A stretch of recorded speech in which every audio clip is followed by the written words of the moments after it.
I think from my perspective, one common misconception is that an inclusive leader is somebody that makes opportunities for all completely the same, irrespective of what somebody's background is and what their personal journey might look like.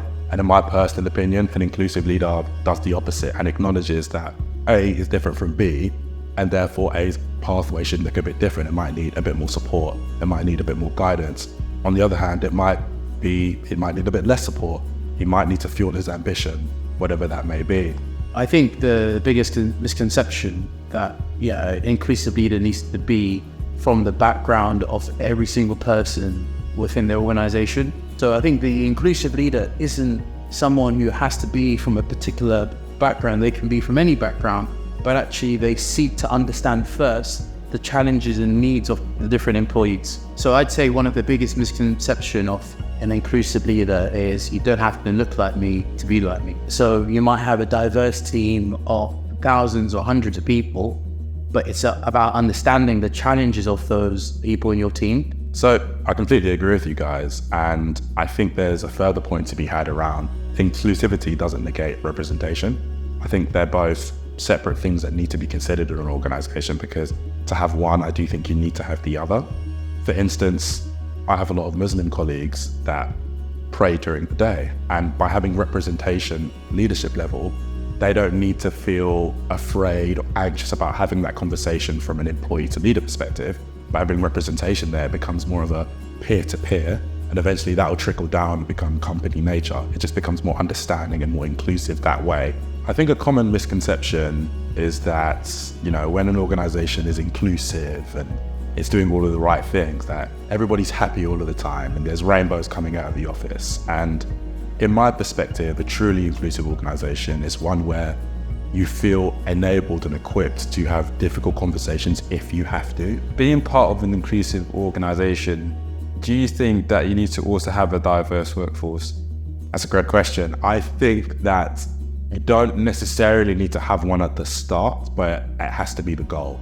Because ultimately, what is inclusivity if we're not including people that represent the people who, one, that we might have, or two, that is our customer base? I'll give you an example with work I got to do with Arrival, with one of the largest retail companies in the world.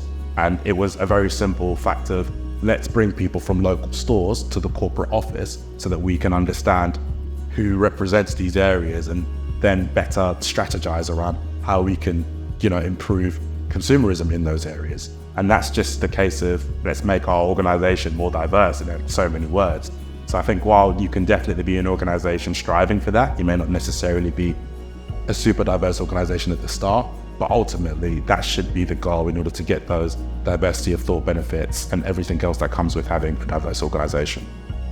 Diversity and inclusion go hand in hand, especially at the top levels of management, right? Because if you have management who are reflecting the goals of the organization, who are recruiting diverse talent, so either be that in diversity of gender, color, race, creed, that they can then have a message and spread that message to the wider organization.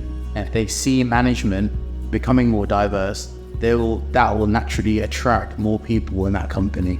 So I guess, just to round off that point, I think ultimately, if you're in an organization that promotes diversity, whether it's race, gender, sexuality, taking sexuality as a point, and you're saying we're the best company or we cater to LGBTQ people, then ultimately you should also be pushing to have LGBTQ people in your organization so that they can better help you understand issues that they may face and ultimately how to cater to them in order to become more profitable in that area. I think there's definitely something to be said about finding the right person for the right position. But ultimately, like you said, Mario, those things, diversity and inclusion, go hand in hand. So to be inclusive, you need that diversity.